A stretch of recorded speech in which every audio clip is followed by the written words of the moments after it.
This is the Bobcat News, with your anchors Alea Charging Hawk and Aria Gormley.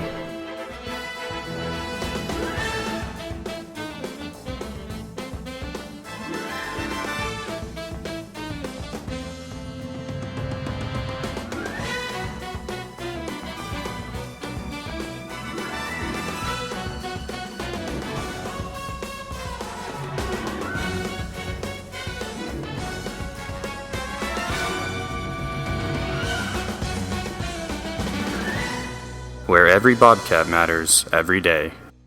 Hi Bobcats! Welcome. Here's a trivia question. Are worker bees male or female? Lander is fortunate to have the Care and Share food bank to support families in the community. Everett will be interviewing Audrey Christ from the food bank. How has COVID-19 affected the Lander Food Bank? Well, the COVID back in March affected us dramatically. Originally, we served about 1,500 individual people a month, and that increased to 1,800 right away. So that means we need more food. We need more volunteers to get that food out to people. However, as you probably know, there are high-risk groups in COVID, and a lot of our volunteers are older. And so we suggested that those folks stay home, at least until we knew more what was going on. So we had to find other volunteers who could step in and help us out, which we did. So as far as the volunteers, we were doing okay. We also reduced the amount of volunteers we had so that we had fewer people in the building. So, like, we have to stand 6 feet apart and wear masks. So in order to do that, we needed less people in the building. So again, our volunteers were kind of cut in half, and not literally there. We reduced the number of volunteers. How's that?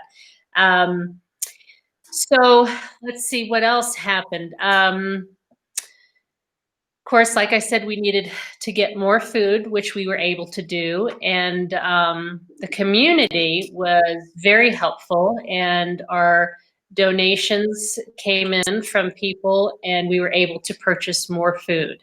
So that was very helpful. Why do you think that COVID affected you in this way? I think COVID affected the food bank because many people were laid off, lost their jobs, went on unemployment, possibly reducing the amount of money they could spend on food. So we have a lot of new folks that come to the food bank because even now they are still out of work. What can people do to help the Lander Food Bank? The community, as I mentioned earlier, has been wonderful.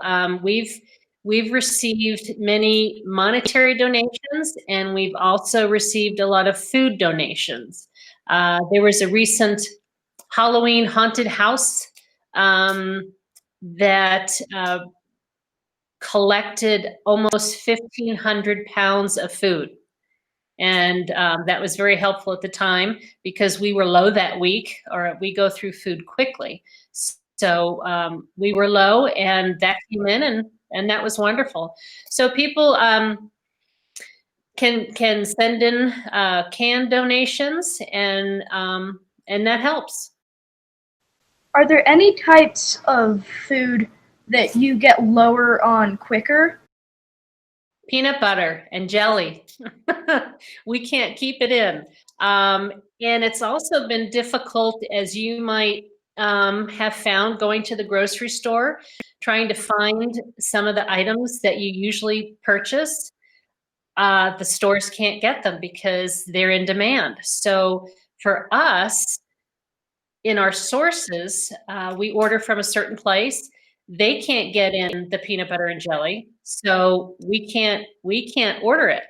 So peanut butter and jelly, and some canned vegetables. There are certain things that we can't get. So it's been tough. Is there anything you would like to add? Well, I'd like to thank you for doing this interview. I think it helps people to know what's going on at the food bank. It has been a difficult time, and we have to keep changing some of the ways that we do things. Something I didn't mention was just like a lot of restaurants, the food bank, instead of people coming inside, they are staying in their vehicles and we are coming outside to help them.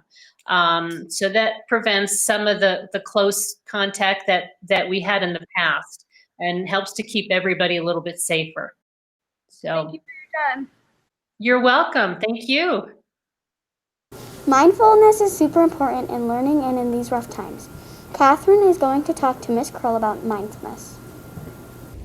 Hi, Miss Curl. Hello, Catherine. What is mindfulness?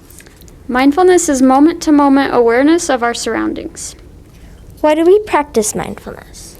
We practice mindfulness because it helps us to calm our bodies, regulate our emotions, and helps us to get a better idea of what's going on around us. Do you have a favorite way of practicing mindfulness? Oh, I have a lot of favorite ways.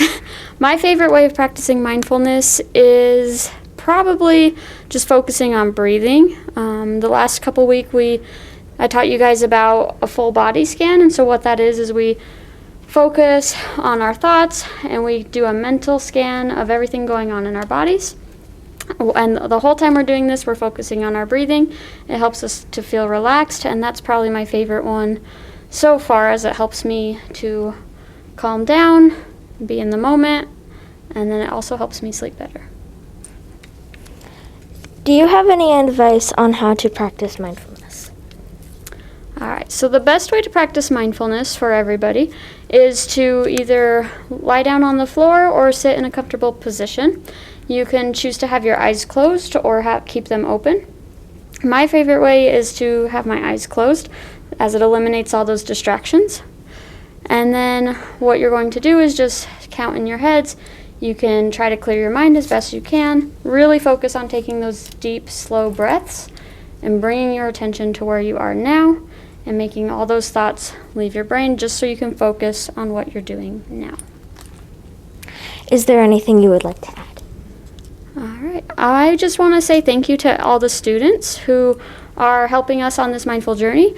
We are learning so many different fun things, from mindful eating, body scans, bubble breath, focusing on our breathing through the 4-7-8, all these strategies. Teachers, you've been a huge help using the Headspace app, helping with the students, helping you guys to learn, and I think that we are having an excellent job. So thank you. Okay, thank you. There are a lot of sports going on right now. Corbin and James will fill us in. Let's start off with a joke. Why are hockey rinks rounded? Grace and Naomi have been running together on the blazing Bobcat trail. Let's ask them a few questions. How do you guys feel when you run together? I just feel like when you run with someone, it's funner. It's like more entertaining. Do you encourage each other while you're running? So sometimes when I run a lap, he joins in, and sometimes when I'm done and I see him start running, I join in.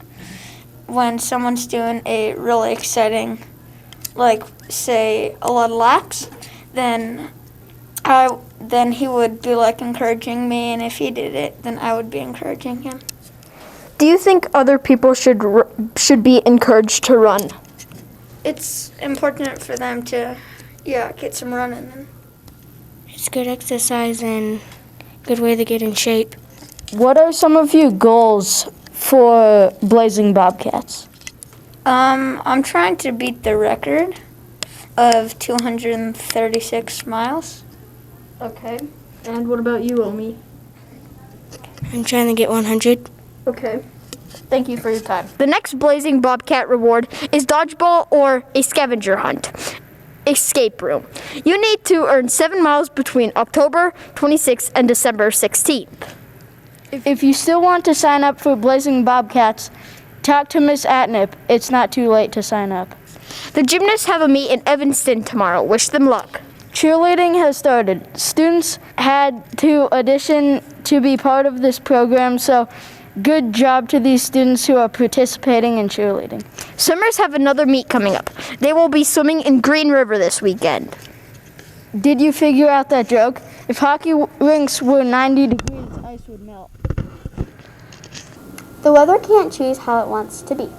So let's check with Addie to see how it wants to be next week. Welcome, Bobcats. It's your trusty weather girl, Addie. Let's move the weather along. This week's weather was fairly warm, but we need to focus on next week. Again, it will be a little windy. On Monday, it will be partly cloudy with a high of 44 and a low of 29. On Tuesday, it will be partly cloudy with a high of 47 and a low of 29. On Wednesday, it will be partly cloudy with a high of 47 and a low of 29. On Thursday, Thanksgiving Day, it will be partly cloudy with a high of 37 and a low of 23. There's a 20% chance of precipitation. And after Thursday comes Friday. You don't want to forget Friday. And it looks like Friday will be mostly sunny with a high of 42 and a low of 26. Now, aren't you thankful I gave you this information? Don't forget your coat in the mornings. Happy Thanksgiving, Bobcats. Bye. The quiet zone has gotten very noisy lately. Sarah will talk to Miss Durham about it. Hi, I'm here with Miss Durham to talk about the quiet zone. How should we behave in the quiet zone? Hi, Sarah. In the quiet zone, we should be at a zero voice, standing on each of your dots so that you have your Bobcat bubble, and you should be facing forward and being ready to listen to your teacher's instructions. Why is the quiet zone important? The quiet zone is really important so that if there was an emergency or anything important going on, the teachers would be able to hear the radio, and they would be able to give you directions so you would know what to do. Okay. Do you have any advice on how we could be more quiet? Maybe just try to remember that the quiet zone is important to be quiet in, and make sure that you're able to hear and listen to your teacher when they come outside. Is there anything else you would like to add? I don't think so. Thank you. Yeah, thank you. Thanksgiving is getting close. Kennedy and Larissa will share a Thanksgiving craft. Hi, Bobcats. We will be making a paper turkey craft. You will need construction paper. Brown, yellow, red, and orange. You will also need white glue, pencils, and googly eyes. The tools include a paper clip, some scissors, a stapler is helpful, but glue works too. Start by cutting your red, orange, and yellow construction paper into 1-inch strips. You will need 25 of them. Oh, don't cut the brown. So you're going to cut them like this and lay them out. So they're going to go, one's going to be on top, and then you're going to lay it down a bit more. So like this.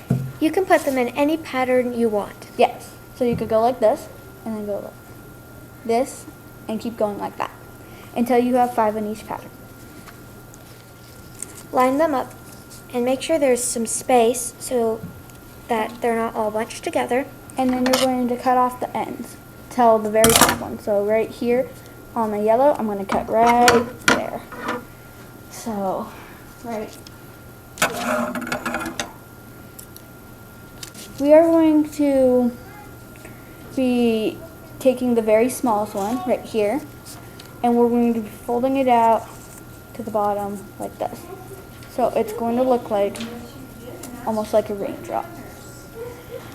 So then you're going to each make them into teardrops, and you're going to fold them over one another. You're going to make 5 of those. And remember, these can be in any pattern that you want them to. Mm-hmm. Also, make sure there's only 5 of these little teardrops. 1, 2, 3, 4, 5. After you do that, if you don't have a stapler, you can glue them. But you're going to staple right here. So then they're stapled. Okay, so next you're going to have to place a dab of white glue between them. Not a lot.